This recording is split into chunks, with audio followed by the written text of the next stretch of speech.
Hi, this is Mark with a quick update. If you recall, on Tuesday in the live training session when price was here, I had just entered the USD CAD and I explained the reasons, but one of the reasons was the fact that we had a signal here on the 1 hour strategy.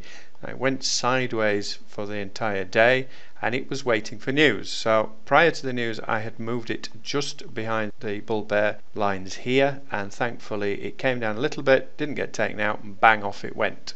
So I'd reduced the risk to half my original stake because the potential gain on this was extremely good. And as you saw, I started with the top down approach. And what I'd explained at the weekend, this is weekly candles. I was hoping that we were going to get a pullback back down here, but as price continued to move up, then I needed to revise the plan. And if you missed the live training session, go through the video and there I explain step by step the process, what I went through with this and how this was the major line in the sand for me. Now this is currently racing up and it has the potential to go a long way, and the overall target area on this would be 13200, 132.20 area. However, I have at this moment in time got 250 pips in this, and it is the Friday. So what am I going to do next? Well, this is the daily. I was tempted last night to take some off because it stopped to the pip at the 200 EMA.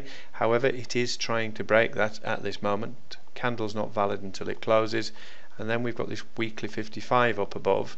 And also we've done 50 pips today of an average range of around 100, anywhere between 88 and 100.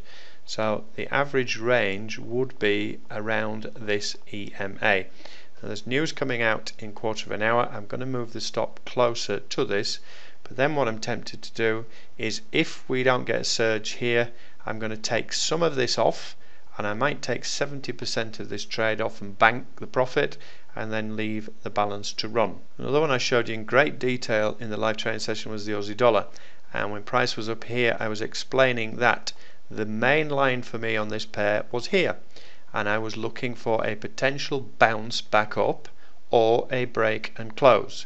And initially I was looking for this bounce back up, but news was due out, and as you know, news is the catalyst that causes moves. And so what happened?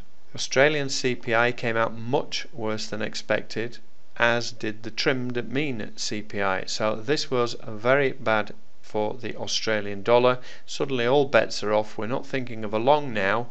We suddenly have a big move down. So weekly chart, this is the daily, this was the move, and I showed you in the training session, if you're taking this off longer time frames, you were looking for a break of the 200 EMA, which was also the major line in the sand, plus the pullback, which it did.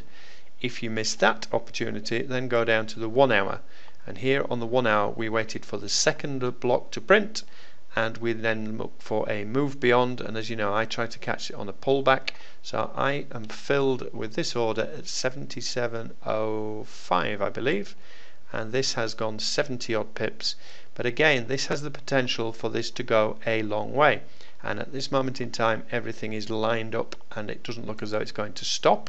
So far today it's only done 39 pips of the average range, which suggests there's another 25 or 30 pips to go with this.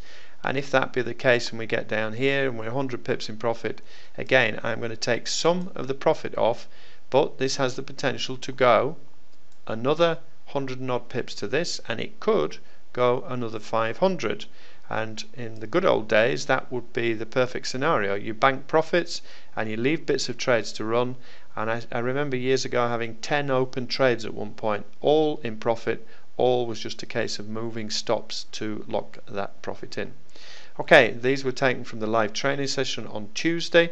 I hope that helps. If you're not sure, go back and watch the live training video.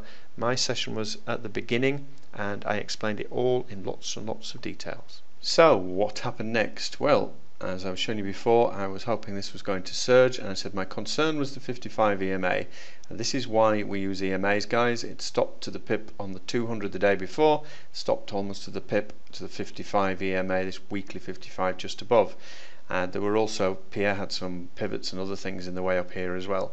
So I took 75% of the trade off and have left the balance of a quarter of a lot to run on this pair, and at the moment that is locking in. Well, there's 20 odd pips before it gets taken out. Now after such a big move, if this fails, then I shall be looking for a pullback, and I will be looking for a pullback all the way back down here again. But I'll update you in the other video. Aussie dollar, I was hoping this was going to get 100 pips in profit, and then I was going to take the chunk off it, and it only got 80 plus, and then it bounced back up again. At this moment in time, stops just almost to entry. There's 28 pips locked in this. It's the hope obviously is this is going to continue falling, and the reason why I left it running, as I said to you before, this has the potential to go a long way, and I think technically and fundamentally I expect the Aussie dollar to fall against the USD. Final one, I had a loss on gold. I had adjusted my entry on gold. Spitting feathers, because if I stick with the original plan of 1265, then I would be in this now and I would be in front by a reasonable amount. But I got in at 1275 half stake and it lost, so can't win them all. End of the day with 200 plus pips out of the CAD, and a decent week was had by all.